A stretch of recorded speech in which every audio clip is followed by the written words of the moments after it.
Tanya ya, juga mengatakan kemungkinan besar Paulus di sini tuh berada di Efesus atau di Kaisarea. Jadi lokasi penjaranya tuh di situ.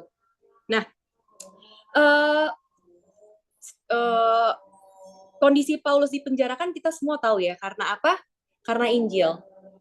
Berita Injil yang terus Paulus bagikan ini membuat keberadaannya itu jadi ancaman. Ancaman buat siapa? Ancaman buat pemerintahan di negara saat itu.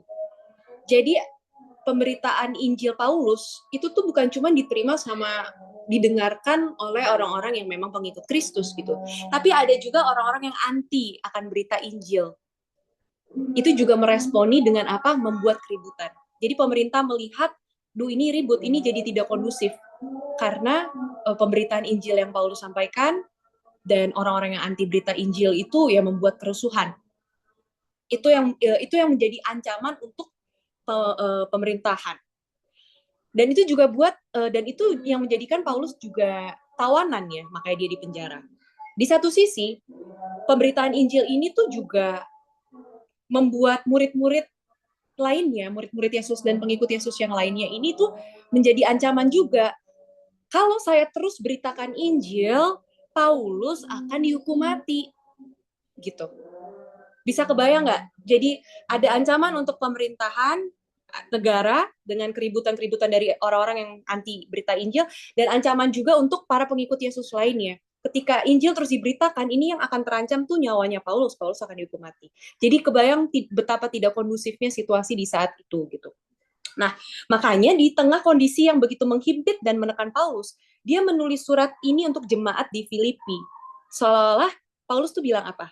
Udah, tenang aja. Tenang aja. Mau hidup atau jika harus mati, siap.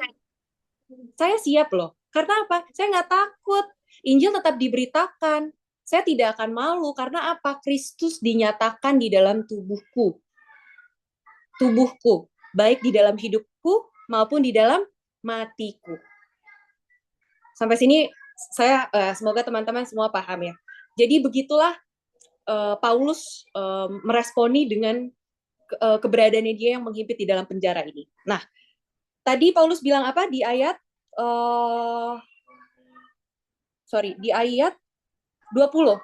Kata tubuh di ayat 20 ini yang mau saya bahas ya. Penggunaan kata tubuh di bagian ini gitu. Dari teks asli, kata tubuh di sini menjelaskan secara harafiah, secara literal, bahwa tubuh adalah jasmani kita, fisik kita, badan yang bisa kita pegang saat ini. Nah, kita tuh nggak bisa memisahkan penggunaan tubuh dengan hidup ataupun mati. Kita nggak bisa pisahin. Baik hidup dan mati, tubuh kita tuh bersatu gitu loh. Hidup kita menggunakan tubuh, mati pun tubuh kita juga diikut sertakan gitu. Jadi sampai sini ya, semoga teman-teman bisa mengerti ya. Nah, sama kayak Yesus gitu. Ketika Yesus mati di kayu salib, oke, Yesus itu juga memiliki tubuh yang berisikan daging sama kayak kita, kepalanya ada otaknya sama kayak kita, organ-organ yang sama seperti kita. Dan Yesus adalah penyataan Allah yang paling sempurna ya.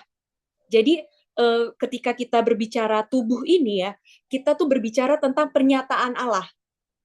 Allah menyatakan dirinya yang paling sempurna di dalam Yesus. Itu tapi bukan berarti di PL di Perjanjian Lama Allah tidak menyatakan dirinya. Allah juga menyatakan dirinya dalam bentuk-bentuk lain.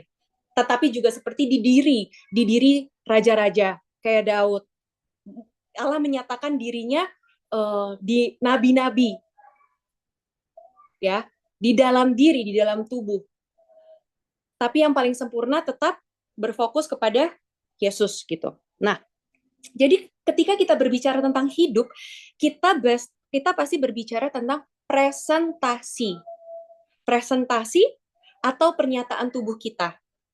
Sekali lagi, jika kita berbicara tentang hidup, berarti kita berbicara tentang presentasi atau pernyataan tubuh. Contoh, jika kita bilang, aku mencintai Tuhan, atau kita bilang, aku mengasihi sesamaku, perasaan cinta atau kasih pasti kita presentasikan dengan tubuh kita presentasikan dengan tubuh kita yang menghasilkan suatu tindakan. Sekali lagi, jika kita bilang, kita mengatakan, aku mengasihi Allah, aku mengasihi sesamaku, maka secara aktif uh, ada tindakan yang keluar dari tubuh kita. Kita mempresentasikan, menyatakan suatu tindakan kasih, gitu. Gak mungkin kita cuma ngomong, tapi tidak ada tindakannya. Itu berarti bukan. Berarti apa yang kita omongin itu nggak benar aja. Sampai sini paham ya? Ya, oke. Jadi sekali lagi, selama kita hidup, tubuh kita tuh secara aktif akan mempresentasikan, menyatakan sesuatu. Sekarang pertanyaannya, kenapa Paulus bisa mengatakan Kristus dimuliakan dengan tubuhku, baik dalam hidup dan matiku, gitu? Kenapa Paulus bisa sampai berkata seperti ini? Nah, di dalam tubuh Paulus, Paulus itu mempresentasikan Kristus. Mungkin kita langsung berpikir, oh ya memang hidup ini untuk memuliakan Tuhan. Ya memang ujung-ujungnya Tuhan gitu. Tapi apa sih sebenarnya hal konkret yang dilakukan oleh Paulus? Kayak di dalam keadaan Paulus yang sudah ditebus, ia sadar ia adalah manusia yang berdosa. Ya kita semua tahu ya kisah Paulus di sini gitu, dari namanya masih jadi Saulus, terus dia dipanggil, dia ditebus Kristus dan dia berubah. Ya, even di keadaan Paulus yang sudah ditebus pun dia sadar dia masih manusia yang berdosa. Apakah kesadaran itu tapi membuat Paulus jadi tidak bergairah untuk memberitakan Injil? Apakah keadaan Paulus dengan keberdosaannya, sekalipun dia sudah ditebus, dia jadi tidak bergairah memberitakan Injil? Enggak ya. Tapi Paulus justru semakin punya kerinduan untuk memberitakan Injil gitu. Buktinya dia bisa sampai keluar masuk penjara, dia jadi tawanan, kurang lebih seperti itu. Dan di mana Injil diberitakan, pemerintah semua pasti akan ya mencari ya di mana Paulus penjara. Paulus di mana penjarain gitu. Dan uh, inilah yang membuat kita bisa melihat kenapa Paulus mau mengambil bagian ini. Gitu. Kenapa Paulus mau untuk mengambil kehidupan yang seperti ini. Paulus mengerti pola pikir memikul salib. Sekali lagi, Paulus mengerti pola pikir memikul salib. Paulus menerima kasih karunia, Paulus menerima anugerah yang hanya daripada Allah lewat anaknya Yesus Kristus. Paulus menerima anugerah dan itu yang membuat dia jadi mau melihat kepada Kristus dan mau ikut memikul salib. Gitu. Saya merenungkan di antara kita ya, saya sendiri pun saya masih suka amazed sama hal-hal yang indah yang Yesus lakukan. Hal-hal yang Yesus lakukan tuh yang indah-indah, yang mukjizat. Buta melihat, lumpuh berjalan, sakit kusta tahir, pokoknya hal yang tadinya menyedihkan jadi membahagiakan gitu. Jadi kayak seolah-olah kita melihat Yesus pahlawan, ya memang pahlawan, dan memang Yesus ya dibilang pahlawan nggak salah, tapi sebenarnya Yesus tuh lebih dari pahlawan ya, maksudnya dia adalah Allah gitu, dia tuh Tuhan, bukan cuma sekedar pahlawan, dia tuh Tuhan yang dengan kesadaran penuh dia menyerahkan diri loh, dia menyerahkan diri untuk mati gitu, dia mengambil tempat terendah, dan inilah yang dipahami oleh Paulus. Paulus mau juga mengambil tempat yang rendah, asalkan Injil diberitakan. Maka jika banyak orang yang suka sama hal-hal yang indah, hal-hal ya mukjizat yang Yesus lakukan, adakah di antara kita yang bisa melihat ya Yesus gila sih, keren banget. Yesus mau mati buat gue kayak juga mau deh pikul salib. Apakah ada yang merenungkan pola pikir pikul salib ini gitu? Saya ngelihat Yesus tuh keren, Yesus tuh hebat, Yesus tuh luar biasa, maka saya ikut mau memikul salib. Ya, ini yang membuat Paulus bisa bilang ya mengikut Yesus berarti saya juga memikul salib gitu. Dan salib yang harus dipikul Paulus adalah salah satunya keluar masuk penjara. Oke? Nah, maka kalau kita pikir apakah hidup Paulus template?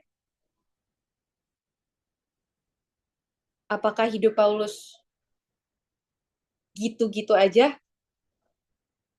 Sangat template justru ya. Beritain Injil masuk penjara, ancaman hukuman mati. Beritain Injil dikit penjara, beritain penjara. Gitu aja terus diulang-ulang gitu, repeat ya. Ibarat kata, mungkin kalau di saat itu udah ada kata repeat, Paulus di surat bikin 10 kali ya, 10x repeat on repeat gitu, on repeat, keluar masuk penjara, beritain Injil, keluar masuk penjara.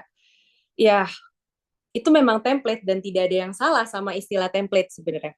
Tapi apa yang membuat dia merasa hidup tuh berharga? Apa yang membuat, sekali lagi, apa yang membuat Paulus tuh merasa saya tidak apa-apa menjalani hidup yang seperti ini?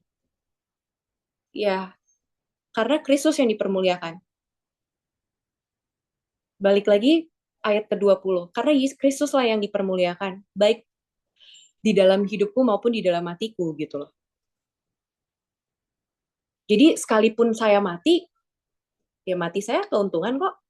Saya siap. Gitulah Paulus. Oh jadi kita gini Kak Han, kita akan beritain aja Injil yuk di Monas, di Istiqlal gitu. Kita pakai toa gitu, kita beritain Injil. Ya kalau ditangkep lebih kesyukurin sih loh, maksudnya gitu gak bercanda. Tapi kalau kalau ditangkep ya namanya lebih ke bodoh ya. Kita jangan bodoh. Maksudnya Paulus di sini juga bukan mencari mati konyol gitu. Paulus bukan ngajak mati tanpa akal ya. Tapi sekalipun dia harus mati, dia siap, dia nggak apa-apa gitu. Sampai sini paham? Teman-teman masih bisa mengikuti? Boleh kasih reaction biar saya semangat. Thank you buat reactionnya ya. Sekali lagi, jadi Paulus itu tidak tidak takut mati karena kematiannya mempresentasikan Kristus dengan tubuh yang secara aktif. Aktif ngapain? Memberitakan Injil. Nah, nah selanjutnya, tetapi jika aku harus hidup di dunia ini, ayat 22. Tetapi jika aku harus hidup di dunia ini, itu berarti bagiku bekerja memberi buah. Tolong di-highlight kata tetapi apa? Tetapi jika aku harus hidup di dunia ini, itu berarti bagiku bekerja memberi buah. Jadi mana yang aku harus pilih? Aku tidak tahu. Nah, eh saudara-saudara, Paulus menekankan kata buah ya, buah di sini. Ini selalu berkaitan dengan apa? Hidup baru. Sekali lagi, kata buah di sini selalu berkaitan dengan hidup baru. Sesuatu yang terlihat dari hidup baru.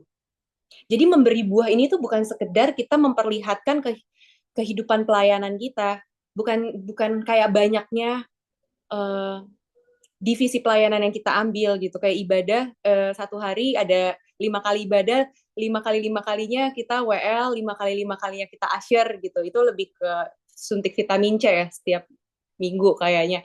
Jadi bukan cuma sekedar memperlihatkan pelayanan yang kita ambil gitu, enggak, tapi ke apa, cara hidup. Sesuatu yang terlihat dari cara hidup gitu. Kita tahu ya, balik lagi tadi kita tahu Paulus cara hidup dulunya tuh kayak gimana. Tapi setelah dia percaya dia seperti apa. Sama halnya kayak sebelum kita mengenal Kristus, sebelum kita percaya sama Tuhan, kita punya masa lalu, kita punya hidup lama.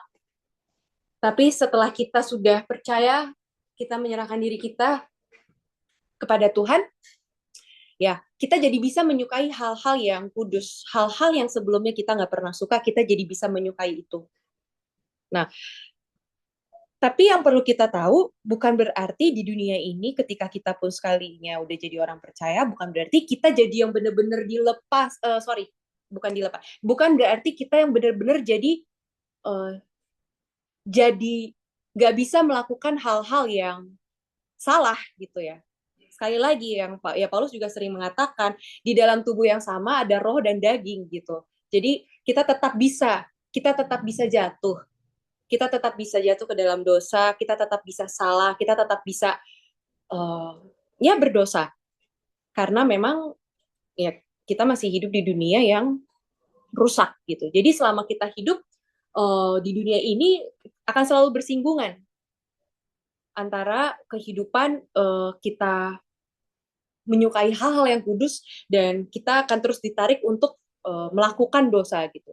Nah, tapi harus satu hal yang harus kita ingat gitu, proses kita dibentuk Tuhan di dalam dunia itu kan namanya sanctification ya. Kita tuh lagi dibentuk untuk serupa dan segambar dengan Allah secara sempurna. Memang di dunia ini kita masih akan terus bersinggungan dengan hal-hal yang kita nggak suka, hal-hal yang terus mengikat kita untuk melakukan yang jahat gitu, yang Allah nggak suka. Tetapi ketika memang Yesus sudah datang kedua kali, ketika kerajaan Allah itu yang memang sudah dinyatakan dan digenapkan gitu, ketika Tuhan datang kedua, disitulah buah kita yang kita kerjakan setelah kita diselamatkan itu akan dilihat oleh Tuhan. Jadi ketika Yesus datang kedua, buah yang kita kerjakan selama kita di dunia ini itu akan terlihat gitu. Tapi apakah selama di dunia kita tidak bisa menghasilkan buah? Apakah selama di dunia ini kita tidak bisa memberikan buah gitu? Memberi buah ini tuh pasti harus ada orang yang menerima ya. Iya nggak sih, kalau ada yang memberi pasti ada yang menerima. Berarti ketika kita menghasilkan buah, berarti ada yang menikmati buah kita gitu ya. Dan ini berbicara tentang komunitas. Ini berbicara tentang sesama kita. Nah, saya ingat dulu Kak Sam pernah ngomong kayak gini ya, indahnya menjadi orang percaya itu bukan hanya nanti, karena bukan hanya nanti bisa dinikmati kekekalan dan kerajaan Allah, tapi hari ini ketika kita menjadi orang percaya, kita hidup dengan orang percaya, kita sudah bisa loh menikmati kekekalan itu. Kita sudah bisa menikmati kerajaan Allah. Jadi ini yang Paulus maksud gitu, memberi buah.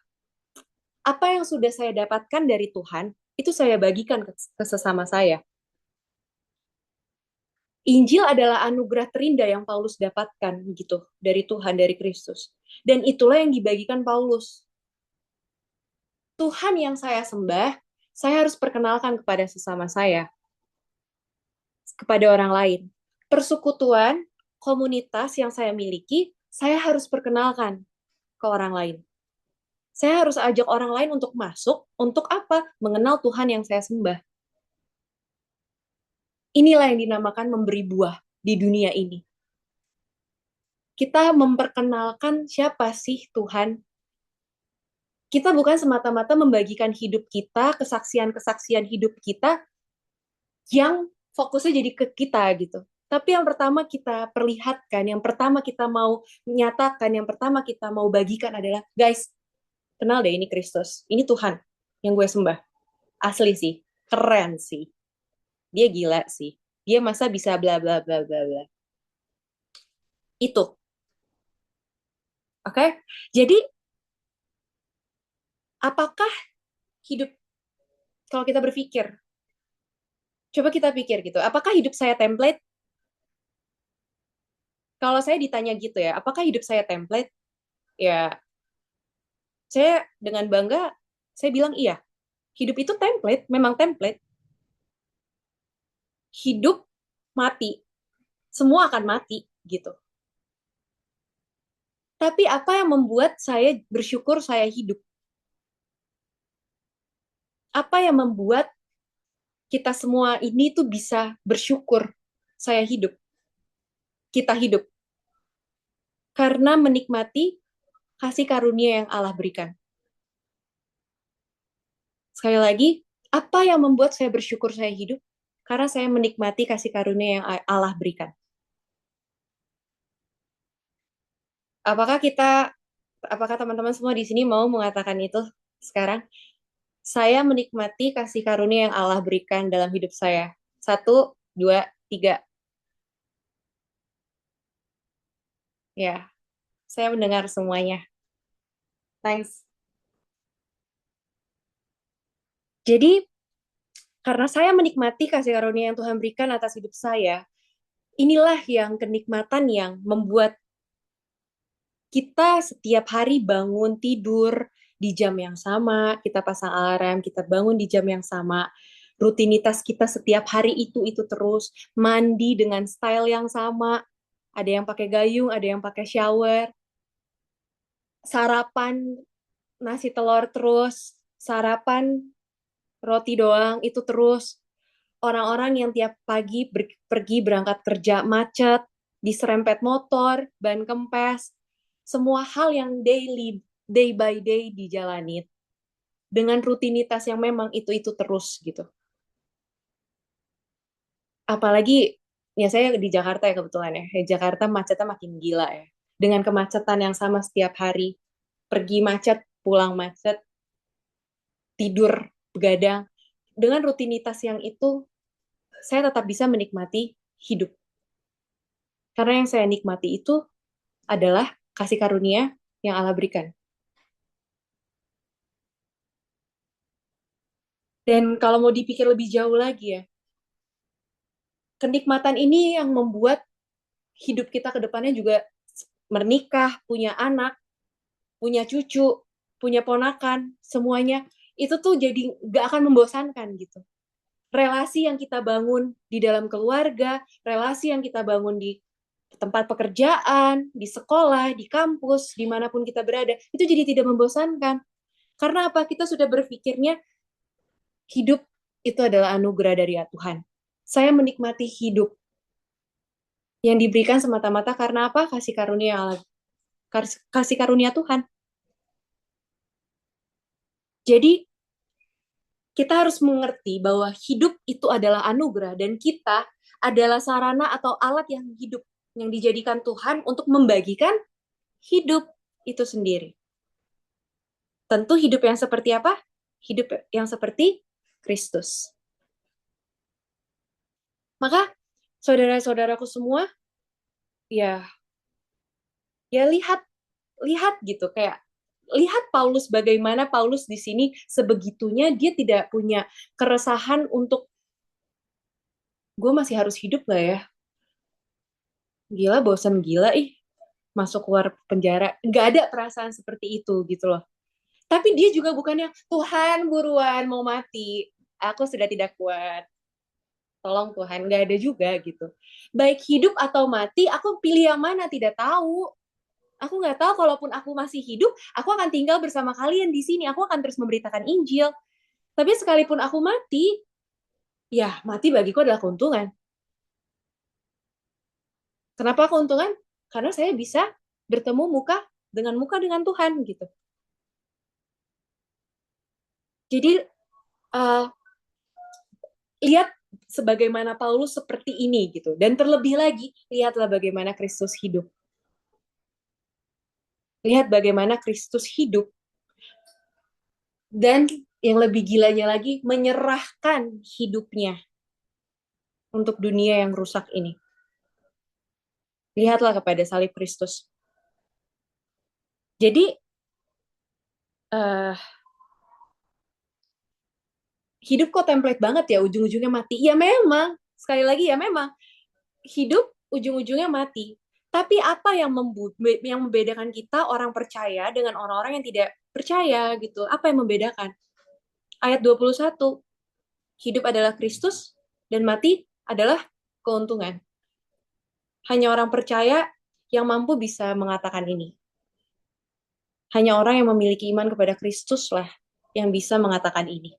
Dan mengaplikasikan ini ya tentunya di dalam kehidupannya gitu. Maka yang perlu kita ketahui, tanpa mengenal Kristus, percayalah, tanpa mengenal Kristus kita tidak akan bisa yang namanya menikmati hidup. Kita mungkin bisa kita bisa achieve lah, kita bisa mencapai hal-hal yang kita inginkan. Kita bisa memiliki pekerjaan yang kita dambakan gitu. Kita bisa menikah dengan pasangan yang ideal. Kita bisa kaya, kita bisa memiliki semuanya di dunia ini. Kayak pasangan secantik itu, seganteng itu, sesempurna itu kita bisa memilikinya. Tapi tanpa mengenal Kristus, nggak akan ada yang namanya kenikmatan sejati. Tanpa mengenal Kristus, pada akhirnya kita akan berpikir, kok hidup template? Ngapain aku hidup? Aku udah bisa dapat semuanya. Tapi kenapa masih kurang? Kenapa gini-gini aja? Jadi, kenalilah siapa Tuhanmu, teruslah dengar-dengaran sama firman dan Tuhan gitu. Jadi apapun pekerjaan kita, apapun panggilan Tuhan atas hidup kita, ya udah lakukan, maksudnya tuh gitu. Pekerjaan kita apapun dengan rutinitas yang seperti itu lakukan. Menikah nggak menikah, lakukan. Dikaruniai anak atau tidak ya lakukan gitu. Yang kerja posisi lagi bagus atau yang lagi mencari kerja, yang masih kuliah atau udah lulus, presentasikan, hadirkan, nyatakan Kristus di dalam hidupmu. Caranya gimana? Belajar, baca Alkitab, baca buku-buku yang menunjang pemahaman kita untuk membaca Alkitab, menikmati firman. Dan ketahuilah bahwa setiap detik waktu yang kita punya itu tuh anugerah. Itu hanya semata-mata anugerah sih. Itu sesuatu hal yang sebenarnya kita nggak layak, tapi kita dilayakkan untuk memiliki waktu itu. Dan itu yang dinamakan kasih karunia. Apapun yang tubuh kita masih bisa lakukan, masih mampu lakukan, lakukan. Sehingga apa waktu kita datang nanti, yaitu adalah maksudnya mati, ya udah semua jadi keuntungan. Dan kematian yang kita tahu, dan dengan kematian itu kita tahu itu adalah jalan untuk kita ketemu muka dengan Allah di surga. Milikilah semangat hidup dan semangat mati ya, semangat untuk hidup dan mati seperti Paulus, terlebih lagi seperti Kristus. Yang bahkan ya di sini di ayat ini yang bahkan Paulus pun tidak bisa pilih mau hidup atau mati. Nggak pusing. Karena kedua hal ini cuma satu. Kristuslah yang dipermuliakan. Itu aja yang saya bisa bagikan. Semangat semuanya. Terima kasih teman-teman sudah mendengarkan. Semoga bisa paham. Saya kembalikan kepada moderator pada malam ini, Kak Zevanya Simarmata di Bekasi. Terima kasih. Oke, puji nama Tuhan. Thank you Kak Hani buat sharingnya. Ye. Oke, teman-teman sebelum kita masuk ke Q&A, BTW kita malam ini ada Q&A teman-teman dari yang sudah kita bicarakan tadi, dari yang sudah membicara, kita bicarakan tentang hidup template ya, yang sangat seru sekali teman-teman. Dapat insight baru lagi nih tentang template ya. Ya, terima kasih ya Kak Hani buat sharingnya bahwa kalau dari aku sih ya, yang aku dapat memang ya hidup akan gitu teman-teman. Ya bangun, mandi, sarapan, pulang, tidur, nikah, ada banyak hal, tadi juga mati juga. Tapi itu tadi aku dapat kenikmatan itu beda ketika kita bisa menikmati Kristus. Yeay. Thank you Kak Hani. Oke, teman-teman, sekali lagi aku mau mengucapin selamat datang buat teman-teman yang baru atau teman-teman yang sudah lama join juga di Real Community. Real Community ini adalah teman-teman suatu komunitas ya teman-teman ya yang dinaungi oleh Gereja Reveal Scriptura. Nah, kita udah jalan 5 tahun lebih dari pandemi tahun 2021, teman-teman. Boleh yang belum follow Instagramnya, boleh follow ya, @realcommunity.id. Ya, juga tadi ada beberapa teman yang join dari Threads, juga welcome ya teman-teman ya. Nah, ibadah kita ini ada 2 sesi, teman-teman. Jadi, ada topical session dan real connection juga. Jadi, sesi topical ini kayak tadi, yang barusan kita dengar, jadi ada satu pembicara yang bagi firman, dan setelah itu bisa ada breakout room. Nanti kita akan sharing-sharing, atau kalau malam hari ini kita ada Q&A. Nah, terus juga nanti kita ada sesi real connection, ini beda hari lagi. Ini tuh di mana kita nanti ketemu langsung, teman-teman, muka dengan muka, secara offline di Beleza, Permata Hijau di Jakarta Selatan. Nah, di bulan ini kita juga ada Real Connection di hari Kamis tanggal 12 Maret ya. Boleh teman-teman, kita undang banget buat teman-teman yang berdomisili di Jabodetabek. Susah banget sih ngomongnya Jabodetabek aja. Boleh datang ke Beleza Permata Hijau ya, lantai 3. Kita bisa ibadah sama-sama ya di jam 19.30. Ya, itu yang kayak Kak Kevin bilang tanggal 12. Nah, kalau refill juga, refill itu adalah gereja yang menaungi real community, teman-teman. Dan itu gereja yang terbentuk dari tahun 2022. Berarti udah kurang lebih sampai sekarang udah 4 tahun lah ya guys ya. Username Instagramnya itu @refill.scr. Boleh teman-teman yang belum follow, boleh di follow ya. Yang juga pengen datang berkunjung ibadah atau yang belum punya tempat untuk ibadah, kita mengundang juga teman-teman untuk bisa hadir ibadah bersama-sama dengan kita di jam 2 siang di Beleza Permatejo juga di tempat yang sama. Ya, nanti teman-teman mungkin yang bingung kendaraannya atau mungkin transportnya, akomodasinya boleh teman-teman mungkin boleh DM kita di refill.scr atau di Real Community juga boleh. Oke ya, teman-teman ya. Nah, nanti sebelum kita Q&A, Q&A dulu kali ya, baru persembahan ya. Biar asik ya. Oke, teman-teman, silakan. Nah, ini dia. This is the time, way. Boleh teman-teman yang ada pertanyaan ya yang mungkin masih agak kayak ngeganjel gitu, apapun tentang ketempletan hidup kita sampai saat ini, boleh silakan ditanyakan, boleh di DM anonim, boleh ke DM ke aku, ke Kak Vini yang ada skor Bogor, boleh ke Kak Hani juga, boleh ke Kak Kevin Luis atau ke Kare Jakarta. Boleh teman-teman ya. Silakan banget. Kita open pertanyaan apapun dan kita juga nggak akan sebut nama, tenang saja ya. Jadi identitas teman-teman aman. Tuhan Yesus berkati dan salam hormat. Iya, terima kasih A. Sian. Ini A ini siapa ya? Anang Kak Anang. Oke. Apakah ada pertanyaan? Teman-teman, mungkin juga kalau mau sharing aja juga boleh kayak, aduh Kak, aku diberkati ternyata gini-gini gini. Gak usah malu. Siapa tahu juga kita juga bisa dapat berkat juga dari saya teman-teman ya. Pasti ada. Mungkin dari Ko Kevin atau teman-teman lain mungkin udah ada yang masuk pertanyaan Q&A Pak. Gitu-gitu.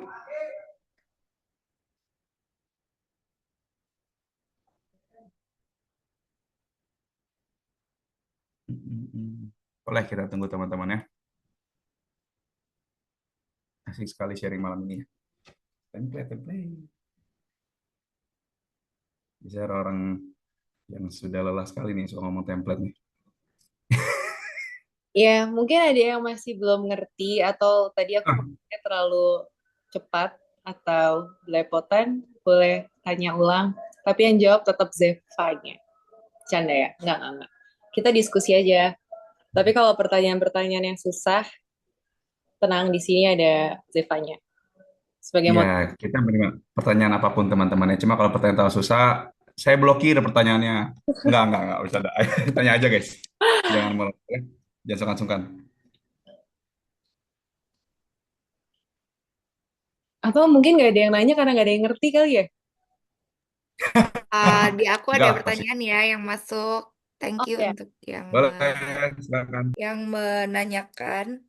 Coba aku bacakan ya. Kak, thank you penjelasannya. Tapi aku masih bingung maksudnya menikmati hidup itu seperti apa. Kalau misalkan hidup adalah Kristus dan mati adalah keuntungan. Oke, cuma itu pertanyaannya.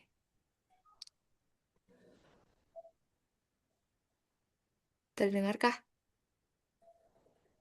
Ya, Oke, itu. Belum kedengaran ya? ya apa tadi? Sorry. Oh, thank you Kak penjelasannya, tapi aku masih bingung apa arti menikmati hidup. Kalau misalkan hidup adalah Kristus dan mati adalah keuntungan, menikmati hidup itu maksudnya seperti apa? Ya, kalau dari ayatnya, kalau kita mau, oke, aku akan jawab dua ya. Yang pertama, konteksnya ayat ini berbicara gitu berarti. Jadi kalau dari ayat ini, apa yang dimaksud Paulus hidup adalah Kristus dan mati adalah keuntungan, seperti yang tadi sudah aku jelaskan. Hidup adalah Kristus, Paulus secara aktif hidupnya itu mempresentasikan, menyatakan Kristus. Lewat apa? Lewat Injil yang diberitakan. Injil itu apa? Kristus. Sekali lagi, uh, hidup adalah Kristus. Bagi Paulus, hidupnya dia itu adalah Kristus. Karena apa? Secara sadar, secara aktif, Paulus mempresentasikan, menyatakan Kristus dengan tubuhnya, dengan tubuhnya Paulus. Maksudnya apa sih, Kak? Yang Paulus lakukan itu adalah hal yang Kristus lakukan. Yang Paulus lakukan adalah memberitakan Injil. Memberitakan Injil itu apa? Memberitahukan bahwa keselamatan hanya ada di dalam Kristus. Ini loh, ada yang namanya Engkau engkau harus percaya kepada Yesus. Itulah yang dilakukan oleh Paulus. Jadi hidupnya Paulus memang dia berikan dia berikan untuk Tuhan gitu. Dan yang dipermuliakan adalah Kristus. Kenapa? Karena Paulus melakukan hal-hal yang Tuhan suka. Sampai sini ngerti gak?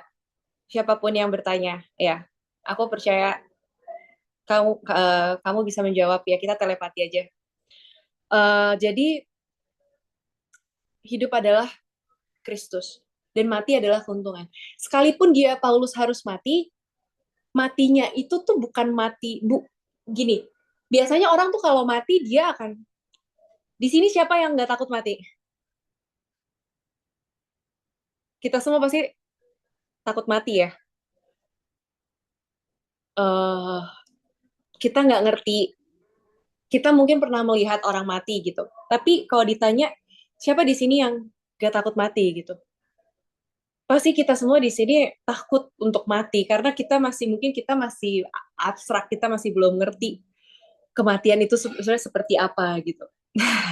Pernah cicipin mati dikit, ya harusnya banyak ya, gak usah dikit cicipinnya. Canda ya Zep. Nah, tapi di sini Paulus bisa mengatakan mati adalah keuntungan karena karena Paulus itu melihat hidup dan matinya itu tuh dia tidak bergantung pada dirinya sendiri. Hidup dan mati dia itu sudah ada di dalam Tuhan. Dia menggantungkan hidupnya tuh di dalam Tuhan gitu. Jadi menikmati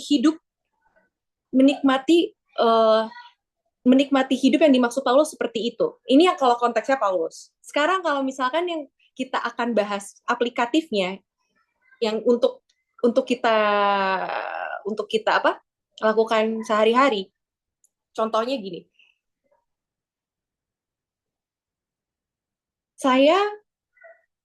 Sebelum saya percaya Kristus, sebelum saya nggak kenal komunitas, sebelum saya bertobat gitu, sebelum saya tahu real community seperti ini gitu. Saya punya rutinitas bangun pagi, kerja, pulang, pulang kerja, mandi, nonton, tidur. Sekali lagi, sebelum mengenal Tuhan, saya bangun pagi, mandi, pergi kerja, pulang kerja, mandi lagi, makan, nonton, tidur. Setelah saya percaya Tuhan, setelah saya percaya Kristus, hidup saya bangun pagi, mandi, pergi kerja, pulang kerja, mandi, makan, nonton, tidur. Kelihatannya sama nggak?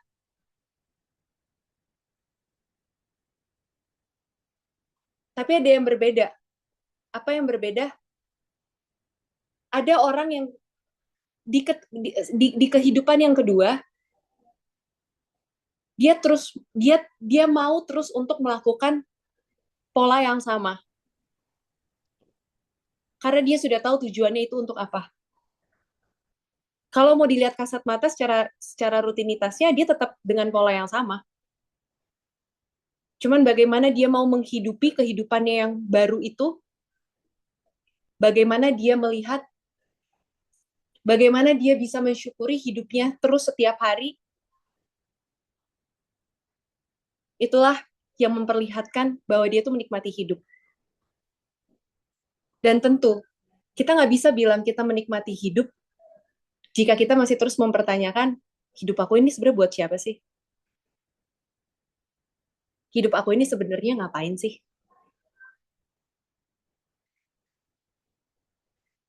Jadi ketika kita bilang bagaimana sebenarnya cara menikmati hidup, maksudnya apa yang dimaksud dengan menikmati hidup gitu. Menikmati hidup, engkau tahu tujuan hidupmu tuh buat siapa.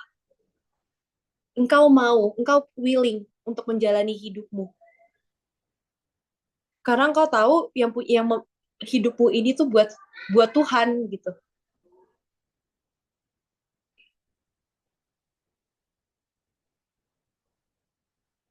Engkau mau untuk melakukan segala sesuatu karena engkau tahu tujuan hidupmu adalah Tuhan.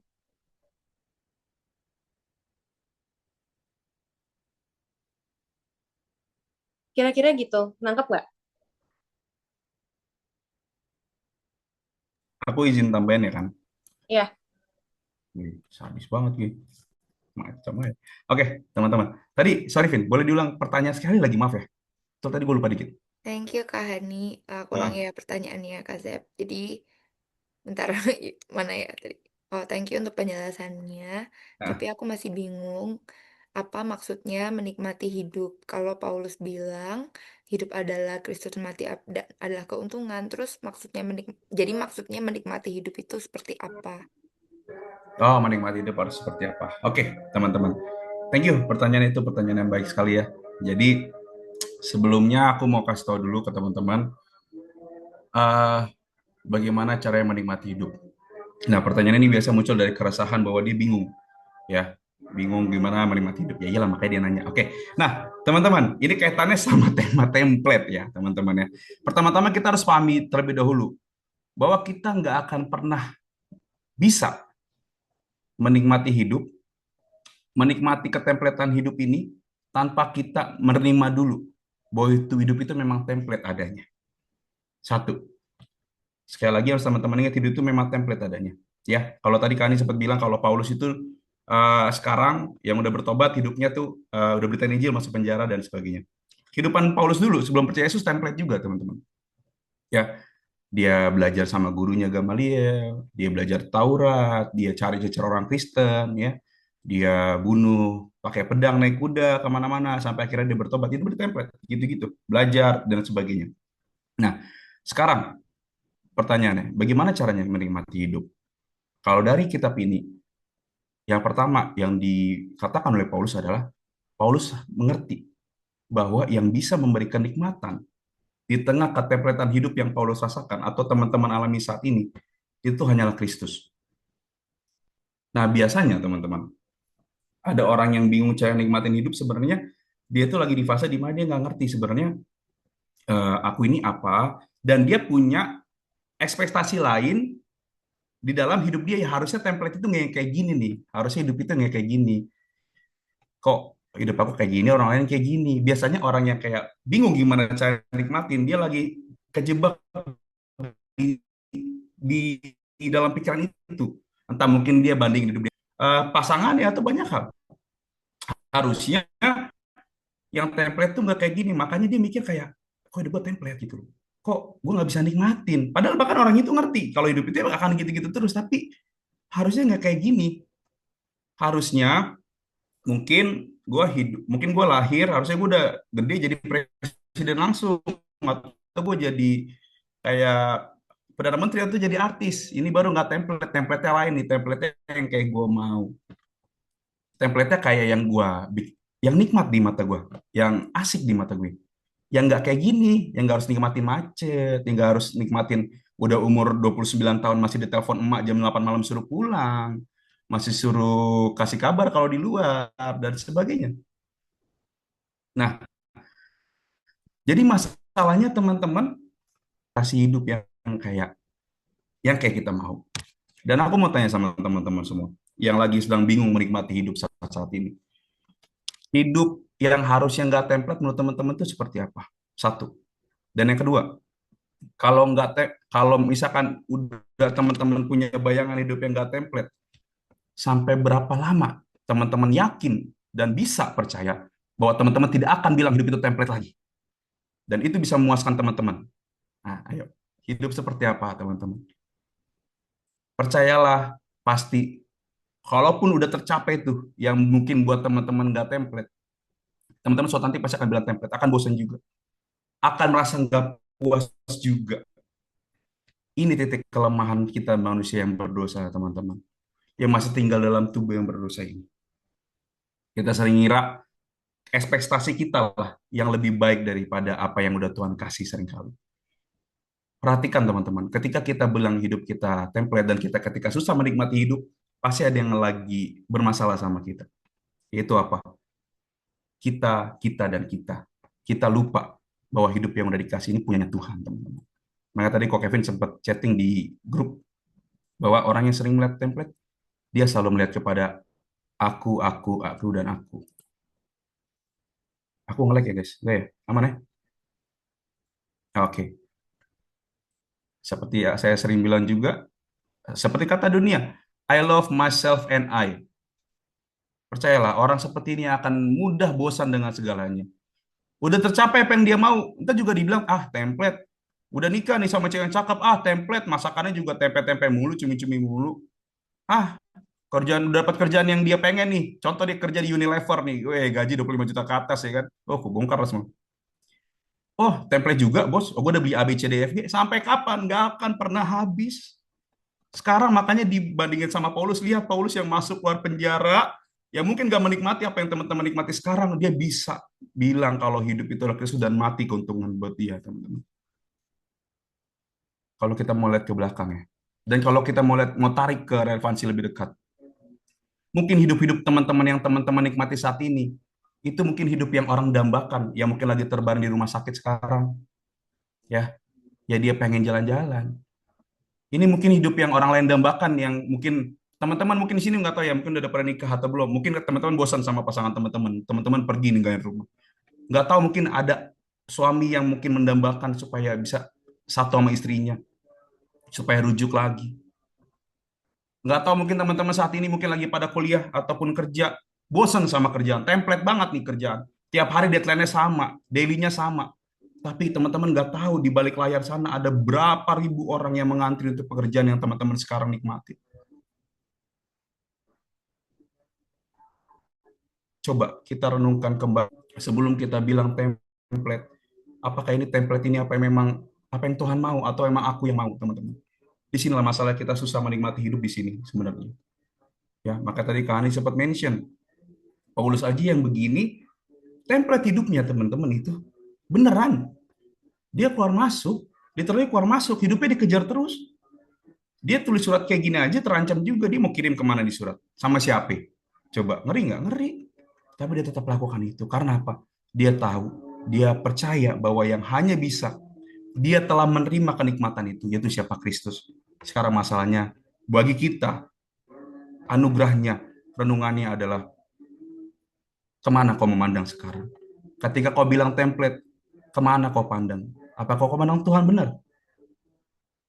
Ketika kau bilang hidupmu membosankan, lebih baik kau terjun aja dari jembatan 5 yang dekat di Jakarta Utara atau Jakarta Pusat tuh. Kenapa? Ada apa, teman-teman? Lihatlah sekali lagi pada Kristus. Aku nggak tahu. Masalah teman-teman sama kita mungkin sekarang beda-beda ya. Aku juga nggak, ini Zevanya kayaknya nggak manusia banget, kali BKT juga boleh. Nggak manusia banget, nggak ngerti mental health banget. Teman-teman, percayalah. Mental health terkadang itu suka jadi selimut di balik kata ketamakan diri, keakuan diri. Orang-orang ini mental health aku. Harus itu bos nggak kayak gini. Aku tuh kerja di sini untuk lamar A, B, C, D. Kenapa aku dikasih job desk beda? Nambah lagi job desk-nya. Coba. Kalau memang Tuhan panggil kau di situ, dan kau diberi job desk lain, lebih dari itu, dan kau tetap mau melayani, apakah oleh karena anugerah Tuhan dia bisa melihat kasih Kristus dalam hidupmu? Teman-teman, engkau yang tetap giat tanggung jawab. Mungkin meskipun Allah nih orang pasti dimanfaatin sama bosnya, sebodoh amat, itu urusan dia sama Tuhan. Yang penting intinya kau mau menyatakan Kristus karena kau udah nikmatin itu. Dan masalahnya kenapa kita susah nikmatin hidup itu? Karena kau berelasi dengan yang salah. Mungkin kau selama ini berelasi dengan tadi myself and I. Kau kurang mau berlutut dalam doamu. Kau masih mengandalkan kakimu untuk terus berdiri. Anggap kau bisa semuanya tanpa Tuhan. Untuk apa kitab ini? Bakar. Kau pilih yang lain. Kau pilih mental-mental lainnya yang menyenangkan pikiran hatimu, quotes-quotes yang menyenangkan hatimu. Apakah salah? Tidak salah, teman-teman. Tapi, apakah itu sejati? Itu pertanyaannya. Ya, maka dari aku sekali lagi, lihatlah kembali kepada Kristus. Hidup yang template yang udah teman rasakan sekarang, mungkin itu hidup yang mungkin didambakan oleh orang-orang di luar sana. Kalau kata Mario Teguh sih gitu. Ya, kalau kata Tuhan, engkau diberi hidup yang sekarang, engkau punya panggilan dan tujuan. Ya, untuk supaya kau bisa menyatakan Kristus sampai nanti kau nikah, kau punya anak, kau nggak nikah, kau nggak punya anak, supaya Tuhan dimuliakan. Dan percayalah, kau pasti bisa nikmatin ya teman-teman. Aku nggak bisa kayak, oh ntar nikmatinnya dengan kayak gini. Enggak, itu kau sama Tuhan sendiri nanti bisa nikmatin bareng-bareng. Tuhan tolong teman-teman ya. Mungkin ada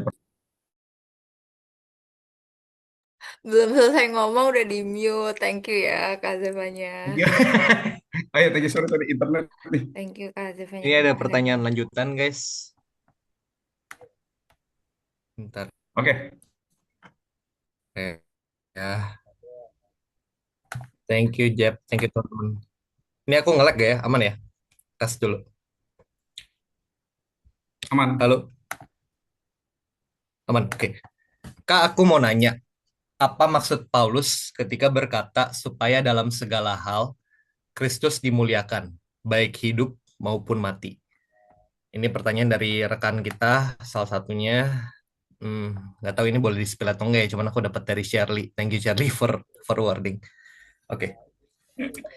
Eh, ini pertanyaannya menarik. Tadi juga teman-teman, rekan-rekan mentor juga di sini, ada Japanya, ada Vini, ada Kahani sama Ko Kevin juga, kita semua saling partisipasi juga untuk ngebantu. Tujuan kita pokoknya dari tadi yang kita jawab itu, kita berusaha supaya teman-teman bisa grasp, benar-benar bisa berkontemplasi dengan apa yang dimaksudkan dari poin khotbah ini ya teman-teman ya.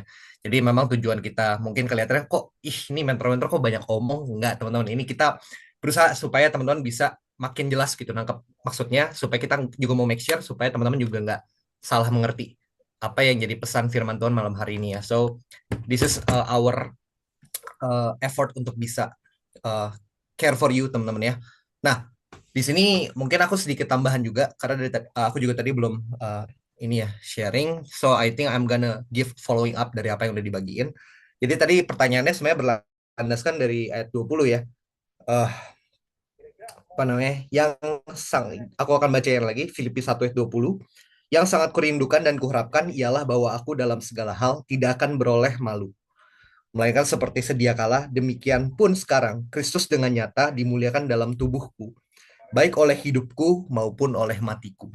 Jadi tadi pertanyaannya sebenarnya kan lebih ke arah maksudnya apa gitu ketika Paulus mengatakan seperti itu. Dari tadi sekali lagi teman-teman yang lain, mentor yang lain juga udah sempat menyampaikannya dengan angle-angle yang variatif. Tapi aku di sini akan terus terang menekankan kenapa Paulus bisa mengatakan demikian, karena tujuan hidupnya berubah, teman-teman. Tujuan hidupnya berubah, dia tidak melihat jadi gini. Seperti yang kita tadi sempat dengarkan dari khotbah, memang pada intinya poin khotbahnya adalah kita seringkali memikirkan hal-hal di dalam kehidupan kita ini, kita kayak aiming untuk dapat yang lebih enak, yang lebih nyaman, teman-teman. Kita pengen yang lebih puas. Aduh, kok hidup kita kok nggak puas ya, gini-gini aja gitu. Hidup kita template gitu. Hidup kita nggak sejahtera nih, nggak apa ya. Kalau di tren kita sekarang kan semakin hidup itu penuh dengan well gitu. Entah itu secara finansial atau kayak kita menghibur diri kita, entertain diri kita dan sebagainya. That's it. Kita mencoba untuk mencapai kepuasan yang paling mentok gitu. Tapi di sini sebenarnya kenapa Paulus bisa mengatakan demikian? Karena Paulus berubah tujuan hidupnya menjadi kepada Kristus. Dia tidak lagi memikirkan kepuasan yang dia bisa usahakan untuk capai dengan usaha dia sendiri, tapi dia hanya bisa menggantungkan kepuasannya hanya pada Kristus. Sebenarnya itu poinnya teman-teman. Jadi sebenarnya instead of daripada Paulus berusaha semaksimal mungkin mencari kepuasan di luar Kristus, ya dengan segala ketempletan kehidupan kita, dengan segala ketempletan kehidupan manusia, kita bisa mencari kepuasan dengan jalan kita sendiri. Tapi itu tidak akan pernah memuaskan kita, teman-teman. Tapi yang jelas adalah hanya Kristus yang bisa memuaskan kita. Makanya Paulus mengatakan demikian, baik hidup mau mati pun matiku itu Kristus dimuliakan. Dari hidup, selama aku hidup sampai aku mati, Kristus sepenuhnya dimuliakan. Karena Paulus tahu itu tujuan hidupnya sejatinya hanya kepada Kristus. Maka dengan demikian teman-teman, sekarang kita coba berkaca deh kehidupan Paulus ketika mengatakan demikian.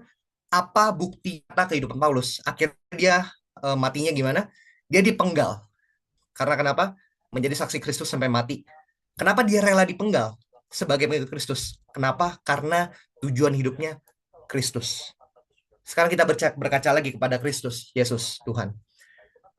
Dia rela mengorbankan dirinya untuk kita semua, teman-teman. Dia rela untuk menyelamatkan kita, orang-orang yang sebenarnya layak untuk dihukum, teman-teman. Tapi dia menyediakan dirinya, mengorbankan dirinya, supaya kita sepenuhnya bisa diselamatkan, kita bisa menerima kehidupan dalam kebenaran, teman-teman. So, sebenarnya gini, ini bukan tentang satu-satunya hal yang bisa menghibur kita, bukan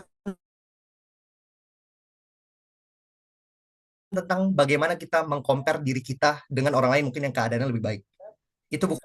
Tapi sebenarnya satu-satunya cara adalah dengan melihat salib Kristus. Dia telah berkorban sedemikian rupa untuk kita. Maka dengan demikian ketika kita, solusinya hanyalah ketika kita fokus pada Kristus. Maka ketika kita menikmati Kristus, fokus hidup, tujuan hidup kita berubah, teman-teman. Ketika kita melihat Kristus dengan terang di tengah-tengah kegelapan kita, maka sejatinya seharusnya hati kita tergerak untuk fokus hidup kita adalah Kristus. Karena kenapa? Ketika hati kita diterangkan, maka kita bisa lihat kalau Kristus itu sumber kepenuhan kita, sumber kepuasan kita, teman-teman. So that's why sebenarnya solusinya adalah perubahan fokus. Bukan untuk, jadi bagaimana kita bisa menikmati hidup. Fokus kepada Kristus. Itu aja sebenarnya. Mungkin itu ya. Thank you.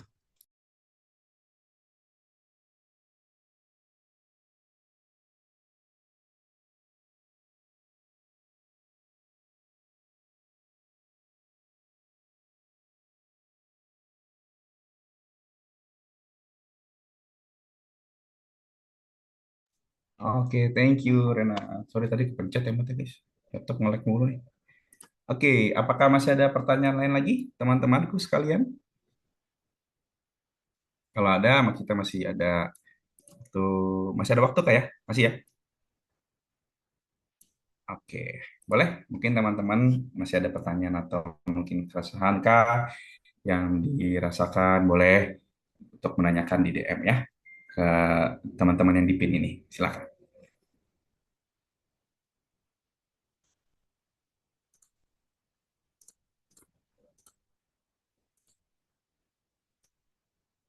Dari aku sih belum ada lagi ya. Mungkin dari Vini apakah ada? Kevin Luis, Kak Hani, Rena? Ada ya? Udah nggak ada ya? Oke. Sembari nunggu kita foto dulu kali ya guys ya, biar asik ya. Takutnya terlalu malam, ntar teman-teman takutnya, oh foto gue ketiduran, takutnya bener. Kita foto dulu ya guys ya. Boleh ya teman-teman yang mungkin yang bisa on cam, kita on cam dulu, boleh mungkin mau sisiran dulu, boleh aman banget. Mau cari angle yang mantap, silakan. Silakan. Halo Ruben, di jembatanmu, Ruben nggak pulang-pulang nih heran. Oke, aduh bugem biru banget. Oke.